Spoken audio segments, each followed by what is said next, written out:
മാധ്യമ മേഖലയെ സംബന്ധിച്ച് നമുക്ക്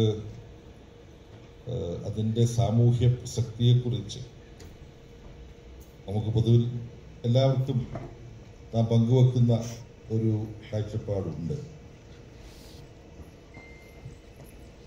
മാധ്യമ മേഖലയിൽ പ്രവർത്തിക്കുന്നവർ പുലർത്തേണ്ട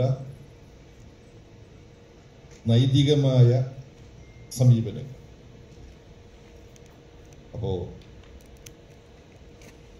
മാധ്യമ മേഖലയിൽ ഇന്ന് സംഭവിച്ചുകൊണ്ടിരിക്കുന്ന കാര്യങ്ങൾ അറിയുന്നവർ മാധ്യമ മേഖലയുമായി ബന്ധപ്പെട്ട് നിങ്ങൾ ചർച്ച തുടങ്ങുമ്പോൾ തന്നെ നൈതികതയുടെ പ്രശ്നമാണോ ഉന്നയിക്കുന്നത്? അങ്ങനത്തെ സംഭവം അവിടെ ഉണ്ടോ?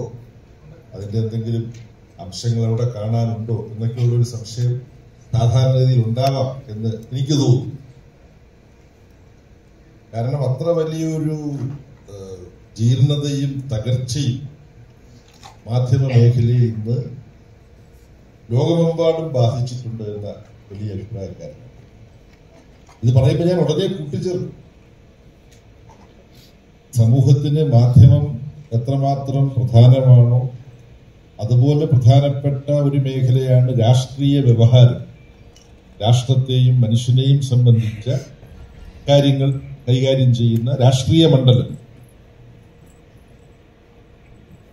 ജീർണതയിൽ മാധ്യമ മേഖലയോട് മത്സരിക്കാൻ കഴിയുന്ന ഒരു മേഖലയായി ഈ രാഷ്ട്രീയ മണ്ഡലം മാറി. ജീർണതയിൽ രാഷ്ട്രീയ മണ്ഡലവും വലിയ തോതിൽ ജീർണിച്ചു. ഇതിൽ നിന്ന് തന്നെ എൻ്റെ ഒരു വലിയ അഭിപ്രായം,